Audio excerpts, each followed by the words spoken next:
Hello students, कैसे हैं आप सभी। I hope you are doing well. So बेटा, आज की जो साइंस की क्लास है उसमें हम समझेंगे आपकी एरोबिक एंड एनारोबिक रेस्पिरेशन को एक पाथवे के जरिए। ठीक है, simplified pathway is given in your class 10th NCERT book of science. ठीक है, तो उस डायग्राम को देख के, उस पाथवे को देखकर हम समझेंगे कि एरोबिक और एनारोबिक रेस्पिरेशन में क्या प्रोसेस होता है और कौन से एंड प्रोडक्ट्स हमें देखने को मिलते हैं। So let's talk about it. बेटा देखिए, सबसे पहले ग्लूकोज। रेस्पिरेशन होने के लिए सबसे इंपॉर्टेंट चीज हमारी सेल को जो चाहिए वो क्या है, that is glucose. And glucose is a 6 carbon molecule because its formula is C6H12O6। ठीक है, that's why it's known as 6 carbon molecule. अब देखिए यहाँ पे ग्लूकोज का ब्रेकडाउन हो रहा है इन साइटोप्लाज्म। कौन से सेल ऑर्गेनेल में ग्लूकोज का ब्रेकडाउन हो रहा है? यस, कौन से पोर्शन में ब्रेकडाउन हो रहा है ग्लूकोज का? साइटोप्लाज्म में। ग्लूकोज का ब्रेकडाउन हुआ साइटोप्लाज्म में, then what will we get? We will get pyruvate. What is this pyruvate? Pyruvate is the 3 carbon molecule and this pyruvate will be produced after the breakdown of this glucose in the cytoplasm। जब भी glucose का breakdown होगा cytoplasm में तो सबसे पहले हमें कौन सा प्रोडक्ट देखने को मिलेगा? Yes, the pyruvate will be produced and this pyruvate is 3 carbon molecule. बेटा पाइरुवेट के साथ साथ हमें और क्या देखने को मिल रहा है? Yes, energy is also releasing in this case, but less amount of energy is released in this case. Why less amount of energy is released? Because the complete breakdown of glucose has not occurred yet। यहाँ पर अभी glucose का completely breakdown नहीं हुआ है, glucose completely simpler form में convert नहीं हुआ है, अभी उसका कन्वर्जन स्टार्ट हुआ है, अभी वो प्रोसेसिंग में है, इसीलिए एनर्जी पूरी की पूरी नहीं निकलेगी। Large amount of energy will not be produced here। Here energy will be produced but less amount of energy will be produced। Understood? अब आगे देखते हैं क्या होता है। बेटा ये जो पाइरुवेट है 3 कार्बन मॉलिक्यूल, जब इस पाइरुवेट को बेटा ऑक्सीजन की भरपूर सप्लाई मिलेगी, आगे अगर सेल को भरपूर सप्लाई ऑफ ऑक्सीजन मिलेगी, यानी कि आगे फर्दर ब्रेकडाउन होगा इस पाइरुवेट का भरपूर सप्लाई ऑफ ऑक्सीजन में, तो क्या होगा? In the presence of oxygen means unlimited supply of oxygen, oxygen की अच्छी खासी सप्लाई उसको मिल रही है, तो क्या होगा बेटा? ये फिर से ब्रेकडाउन होगा। ये जो पाइरुवेट मॉलिक्यूल ब्रेकडाउन हुआ था ना इनिशियली, ये दोबारा ब्रेकडाउन होगा अगर इसको ऑक्सीजन की सप्लाई मिलेगी। ब्रेकडाउन तो ये तब भी होगा जब इसको ऑक्सीजन की सप्लाई नहीं मिलेगी, लेकिन जब ऑक्सीजन की सप्लाई मिलेगी तब ये कैसे ब्रेकडाउन होगा ये जानना अहम है।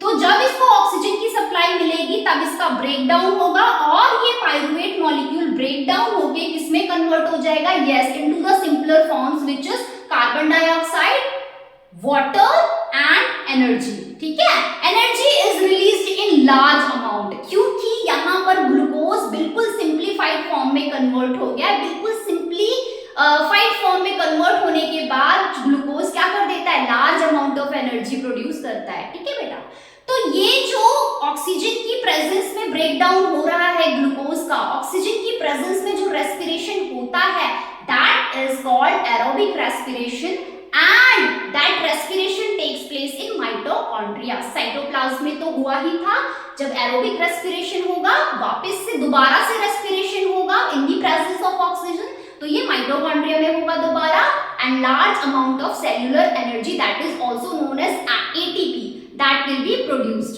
ठीक है, so that was your the respiration in the presence of oxygen or you can say aerobic respiration। ठीक है, understood? Now moving to the second point, if this pyruvate molecule will be breaked further, ठीक है, अगर ये pyruvate molecule दोबारा से break होगा, आगे ब्रेक होगा, तो क्या होगा? In the lack of oxygen, मतलब ऑक्सीजन मिल तो रही है बट कम मिल रही है। लैक ऑफ ऑक्सीजन का मतलब क्या है? ऑक्सीजन की कमी होना। तो ऑक्सीजन यहाँ पे मिल रही है but sufficient amount of oxygen is not getting. ठीक है, सो जब ऑक्सीजन की कमी होगी पाइरुवेट मॉलिक्यूल तब कैसे ब्रेक डाउन करेगा? देखिए बेटा, तब पाइरुवेट मॉलिक्यूल टूटकर क्या बनाएगा? लैक्टिक एसिड बनाएगा। पाइरुवेट मॉलिक्यूल सिंपलर फॉर्म में टूटकर क्या बनाएगा? बहुत ज्यादा सिंपल फॉर्म में भी कन्वर्ट नहीं हो रहा अभी भी, yet it is a complex substance, तो ये क्या बनाएगा, लैक्टिक एसिड बनाएगा और energy is produced in this case, ठीक है। लैक्टिक एसिड बनने के साथ साथ और क्या मिल रहा है, एनर्जी भी प्रोड्यूस हो रही है, ठीक है। And this process is taking place in the muscles of our body. जब भी हमारी मसल्स में इनसफिशिएंट अमाउंट ऑफ जो ग्लूकोज का ब्रेकडाउन होता है, लैक ऑफ ऑक्सीजन में, हमारी मसल्स में जब भी ग्लूकोज का ब्रेकडाउन हो रहा है और वो ग्लूकोज का ब्रेकडाउन ऑक्सीजन की कमी में हो रहा है, तो हमारी मसल्स में कौन सा रेस्पिरेशन चलता है, यस, एनारोबिक रेस्पिरेशन चलता है। और जब एनारोबिक रेस्पिरेशन चलता है तो हमारी मसल्स में क्या कलेक्ट होना शुरू हो जाता है, lactic acid. Due to the deposition of this lactic acid हमें क्रैम्प्स उठते हैं, हमारी मसल्स में क्या होते हैं, कभी कभी क्रैम्प्स आपने महसूस किए होंगे। ये क्रैम्प किस लिए होते हैं, because of the deposition of the lactic acid. और ये लैक्टिक एसिड क्यों डिपॉजिट हो रही है हमारी मसल्स में, because of the incomplete breakdown of the pyruvate. Glucose का अच्छे से ब्रेकडाउन नहीं हो रहा है बेटा, पायरुवेट का अच्छे से ब्रेकडाउन नहीं हो रहा है। क्यों नहीं हो रहा है इसका ब्रेकडाउन अच्छे से ग्लूकोज का, because this glucose is not getting sufficient amount of energy. Our muscle is not getting sufficient amount of energy. हमारी मसल्स को जितनी energy, sufficient amount of oxygen, sufficient amount of oxygen, हमारी muscles को जितनी oxygen चाहिए उतनी oxygen उसको नहीं मिल पा रही है, इसलिए यहाँ पर इनकम्प्लीट ब्रेकडाउन ऑफ ग्लूकोज हो रहा है। और due to the incomplete breakdown of glucose we are getting lactic acid here, and due to the incomplete breakdown of glucose we also get cramps. हमारी मसल्स में क्रैम्प्स होते हैं जिसको हम हिंदी में बोलते हैं ऐंठन, ठीक है, और फिर दर्द होता है, ठीक है। ये सब किस लिए हुआ है, क्योंकि ग्लूकोज का अच्छे से ब्रेकडाउन नहीं हुआ है और लैक्टिक एसिड की फॉर्मेशन हो रही है, ठीक है। So this was your the anaerobic respiration. Now if you are moving to the third point, तीसरे पॉइंट पर आइए, which is the breakdown of pyruvate in the absence of oxygen. अगर इस पायरुवेट मॉलिक्यूल का, which is a 3 carbon molecule, इसका further breakdown होगा in the absence of oxygen. यहाँ पर ऑक्सीजन की सप्लाई बिल्कुल भी नहीं है, 0 ऑक्सीजन मिल रही है इसको, यहाँ पर ऑक्सीजन की सप्लाई नहीं है। अगर पायरुवेट आगे ब्रेकडाउन करेगा इन द एब्सेंस ऑफ ऑक्सीजन तीसरे केस में, तो क्या होगा बेटा, ethanol and carbon dioxide and energy will be produced. इस केस में क्या सब्सटेंस हमें देखने को मिलेगा, इथेनॉल विल बी प्रोड्यूस्ड, उसके साथ साथ और क्या मिलेगा, carbon dioxide and energy will be produced in this case, ठीक है बेटा। अब देखिए यहाँ पर ये जो प्रोसेस होता है ये किसमें होता है बेटा, ईस्ट में देखा जाता है ये प्रोसेस। ईस्ट में फर्मेंटेशन का प्रोसेस आपने सुना होगा, पढ़ा भी होगा।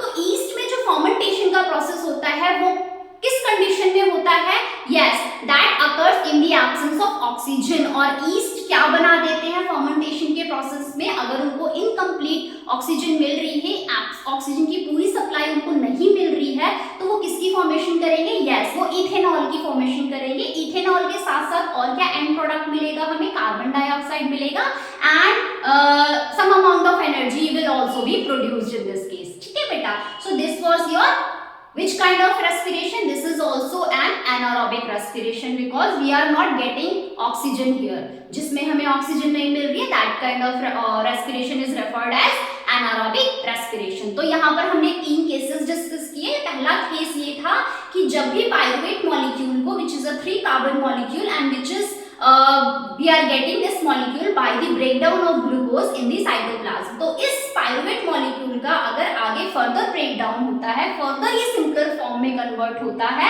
In the presence of oxygen, तो ये कंप्लीटली इसका ब्रेकडाउन होगा and large amount of energy will be produced. और एंड प्रोडक्ट हमें क्या मिलेंगे, carbon dioxide and water. And where is this process taking place, this process is taking place in the mitochondria, ठीक है।